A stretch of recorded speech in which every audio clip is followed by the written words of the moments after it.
बड़ ने कहा, वंश बाबू, तुम घने नहीं हो, सीधे ही सीधे हो। कुछ बड़े होते तो झुकना जानते। तुम सीधे ही सीधे हो, तुम घने नहीं हो। कुछ भरे होते तो झुकना जानते थे। बड़ दादा ने उधर से आंख हटाकर फिर और लोगों से कहा कि हम सबको घास से इस विषय में पूछना चाहिए। उनकी पहुँच सब कही है, वह कितनी व्याप्त है और ऐसी बिछी रहती है कि किसी को उससे शिकायत नहीं होती।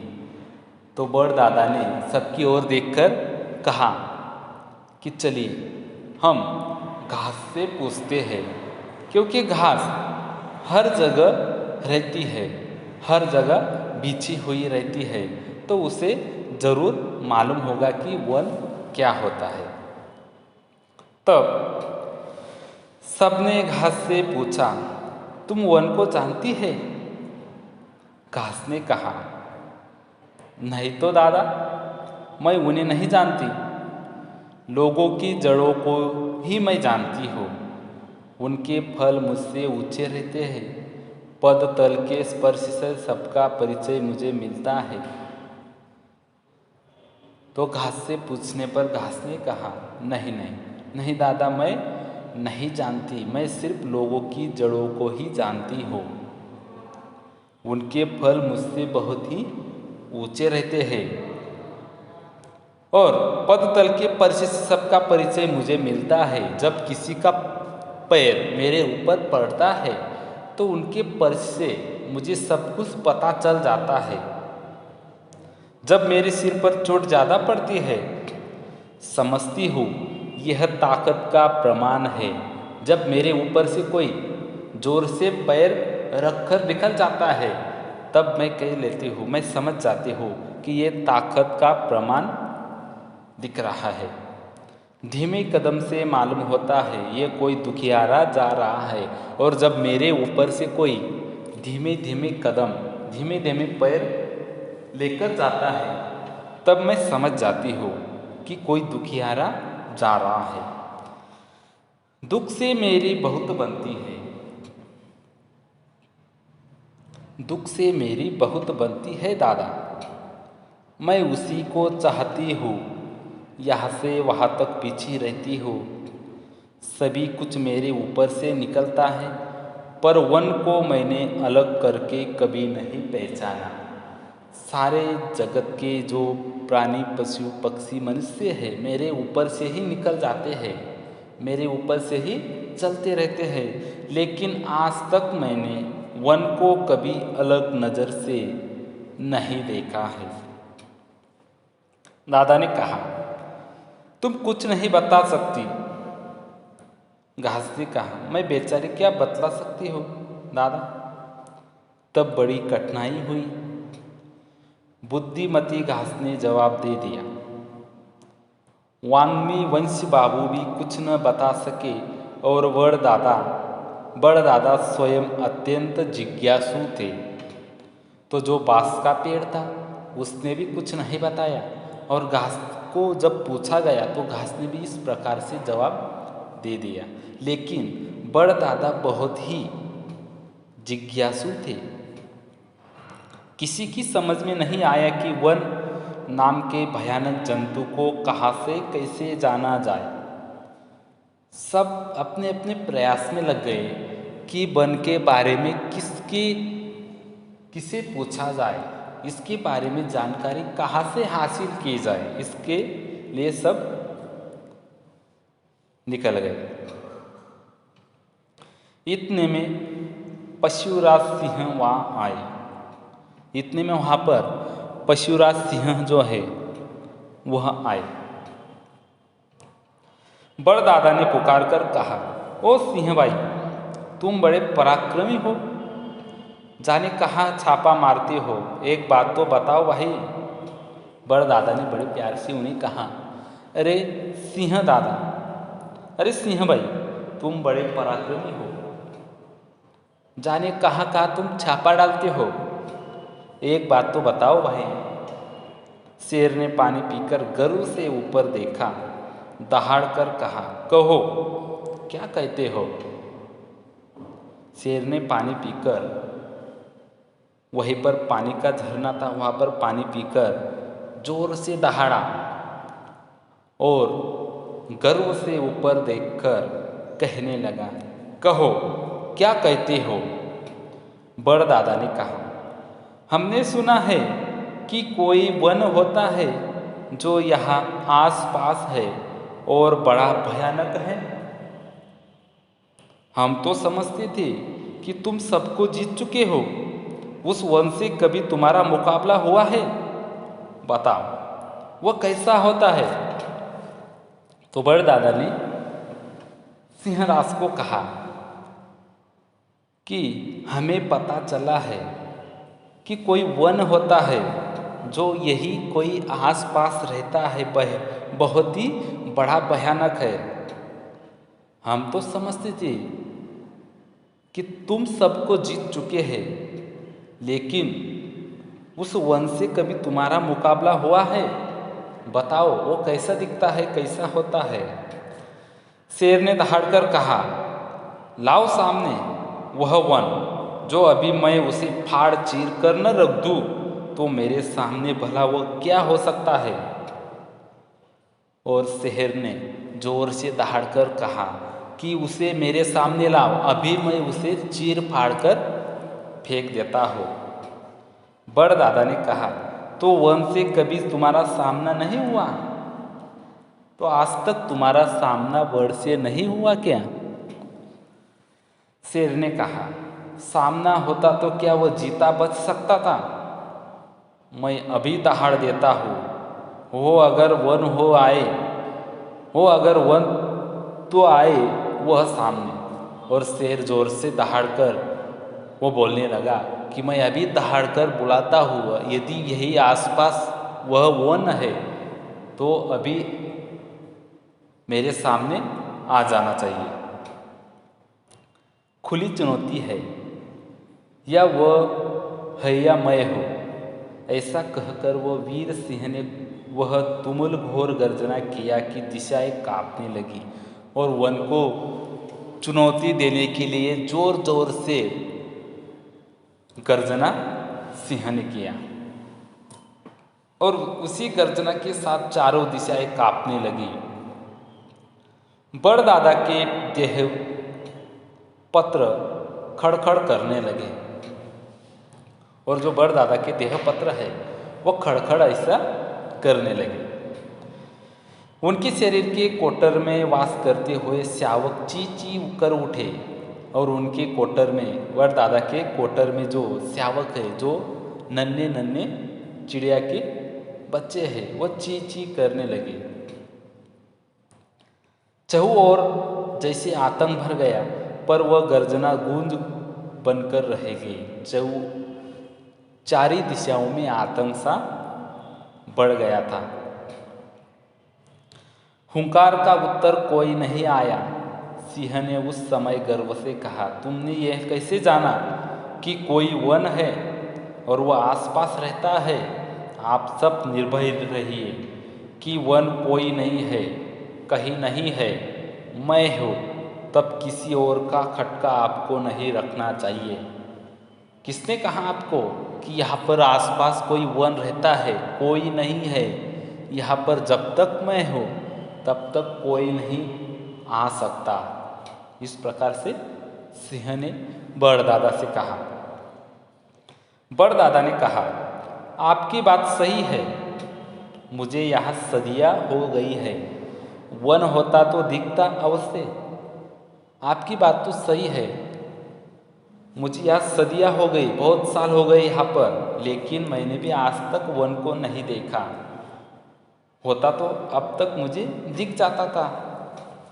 फिर आप हो तब कोई और क्या होगा। पर वे दो शाख पर चलने वाले जीव तो जो आदमी होते हैं, वे ही यहाँ मेरी छाया में बैठकर उस वन की बात कर रहे थे। ऐसा मालूम होता है कि ये बेजड़ के आदमी हमसे ज़्यादा जानते हैं।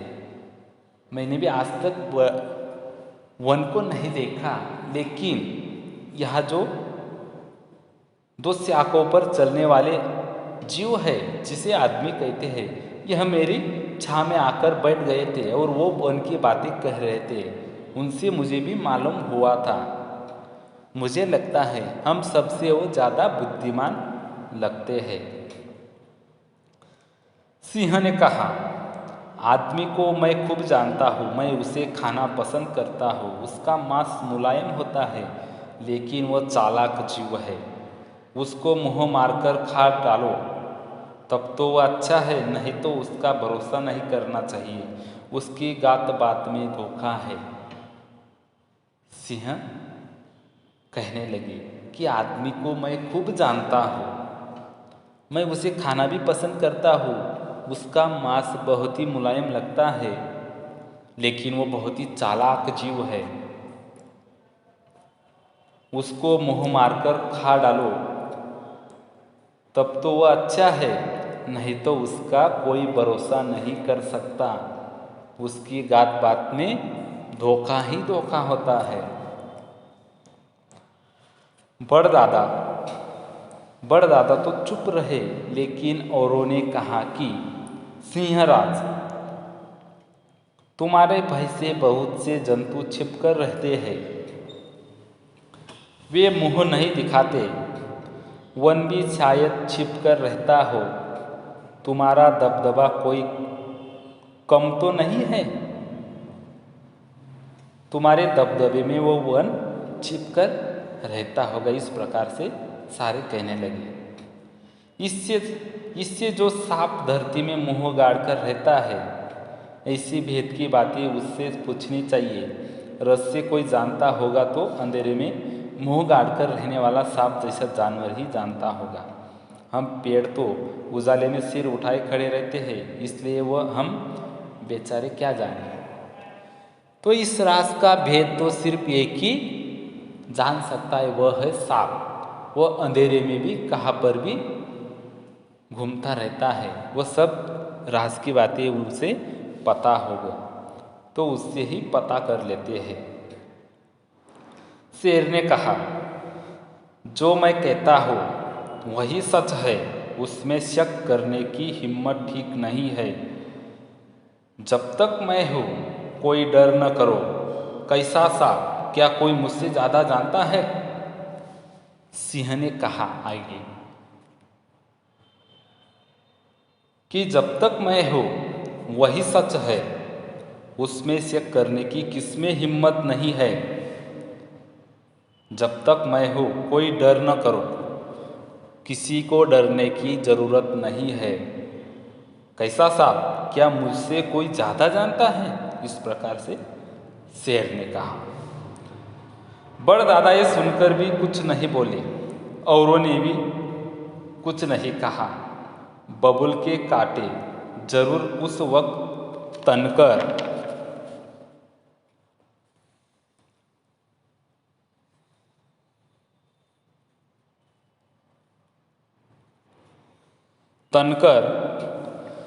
उठ आए थे, लेकिन फिर भी बबुल ने धीरज नहीं छोड़ा और मुंह नहीं खोला। अंत में जमाई लेकर मंथर गति से सिंह वहाँ से चला गया। और सिंह की इस बात को सुनकर सभी पेड़ों ने अपने अपने मुंह बंद कर लिए। कोई कुछ नहीं बोला और वहाँ से सिंह निकल जाता है। भाग्य की बात कि सांझ का झुटपुटा होते होते घास में से जाते हुए दिख गए चमकीले देह के नागराज। और शाम की बात थी, तभी वहीं से एक नागराज निकल रहे थे। बबुल की निगाहें तीखी थी, झट से बोला, दादा, ओ बड़दादा, वह जा रहे हैं सरपराज, ज्ञानी जीव है। मेरा तो मुंह उनके सामने कैसे खुल सकता है? आप पूछो तो जरा कि वन का ठौर ठिकाना क्या उन्होंने देखा है? इस प्रकार से वो बड़दादा से बबुल कहने लगा कि देखो, नागराज जा रहे हैं, उनसे पूछो कि वन के बारे में वो कोई जानते हैं या नहीं, इनके बारे में पूछो। बड़दादा श्याम से ही मौन हो रहते हैं। यह उनकी पुरानी आदत है। बोले, संध्या आ रही है, इस समय वाचालता नहीं चाहिए। बड़दादा ने कहा, अभी संध्या होने आई है, शाम हो रही है, इस वक्त बातचीत करना अच्छा नहीं है। बबुल झक्की ठहरे, बोले, बड़दादा सांप धरती से इतना चिपट कर रहते हैं कि सौभाग्य से हमारी आंखें उन पर पड़ती है, वरना देखिए ना कैसा चमकता है। यह सर्प अतिशय श्याम है, इससे उतने ही ज्ञानी होंगे, अवसर खोना नहीं चाहिए, इनसे कुछ रहस्य पा लेना चाहिए। और बबुल के पेड़ ने बड़दादा से कहा कि बड़दादा इनसे पूछ ही लो, बहुत ही ज्ञानी जीव लगते हैं ये, इनसे पूछ लो, ये जरूर हमें बताएंगे वन के बारे में। बड़दादा ने तब गंभीर वाणी से सांप को रोककर पूछा, ए नाग, हमें बताओ कि वन का वास कहाँ है और वह स्वयं क्या है। सांप ने साश्चर्य कहा, किसका वास? वह कौन जंतु है और उसका वास पाताल तक तो कहीं है नहीं। जब बड़दादा ने नागराज से पूछा कि नागराज, हमें बताओ कि वन का वास कहाँ है, वन कहाँ रहते हैं और क्या है, तब सांप ने आश्चर्यचकित होकर कहा, किसका वास? वह कौन जंतु है, मतलब कौन है वो, वन क्या है और उसका वास पाताल तक तो कहीं नहीं है। मैं तो पाताल तक जाता हूँ, लेकिन कहीं पर भी मुझे वन नहीं दिखा, या वन के बारे में आज तक मुझे नहीं पता। इस प्रकार से नागराज ने भी जवाब दे दिया। बड़दादा ने कहा, हम कोई उसके संबंध में कुछ नहीं जानते, तुमसे जानने की आशा रखते हैं। जहाँ जरा छिद्र हो वहाँ तुम्हारा प्रवेश है, टेढ़ा मेढ़ापन तुमसे बाहर नहीं है, इससे तुमसे पूछा है। आप तो कहीं पर भी जा सकते हो,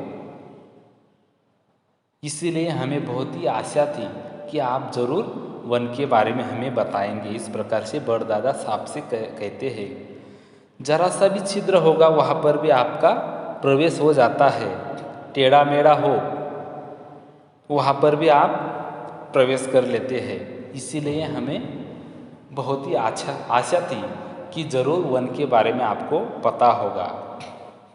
सांप ने कहा, मैं धरती के सारे गर्त जानता हूँ, वहाँ ज्ञान की खान है, तुमको अब क्या बताऊँ, तुम नहीं समझोगे। तुम्हारा वन लेकिन कोई गहराई की सच्चाई नहीं जान पड़ती, वो कोई बनावटी सतह की चीज़ है। मेरा वैसी ऊपरी और उथली बातों से वास्ता नहीं रहता। तो आगे सांप ने कहा बड़दादा से, मैं धरती के सारे गर्त जानता हूँ, धरती की सारी जानकारियाँ, सारी बातें मुझे पता है, सारे ज्ञान की खान है मेरे पास, लेकिन आज तक मैंने भी वन के बारे में नहीं सुना है या नहीं देखा है। जरूर ये कोई बनावटी बात है, मैं सब कुछ जानता हूँ, ये कोई बनावटी बात है।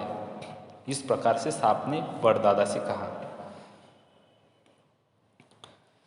बड़दादा ने कहना चाहा कि तो वन, सांप ने कहा, वह फर्जी है। यह कहकर वो आगे बढ़ गए। बड़दादा कहने ही वाले थे कि तो वन, तो उतने में ही सांप ने कहा, वह फर्जी है, बिल्कुल झूठ है। यह कहकर वो आगे बढ़ गए। मतलब यह है कि जीव जंतु और पेड़ पौधे आपस में मिले और पूछताछ करने लगे कि वह कौन जानता है, वह कहाँ है, क्या है।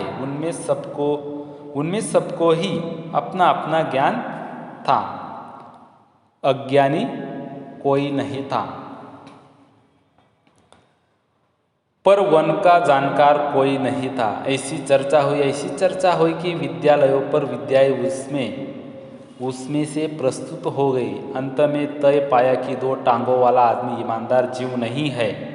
उसने तभी वन की बात बनाकर कह दी है, वह वन बन गया है, सच में वह नहीं है।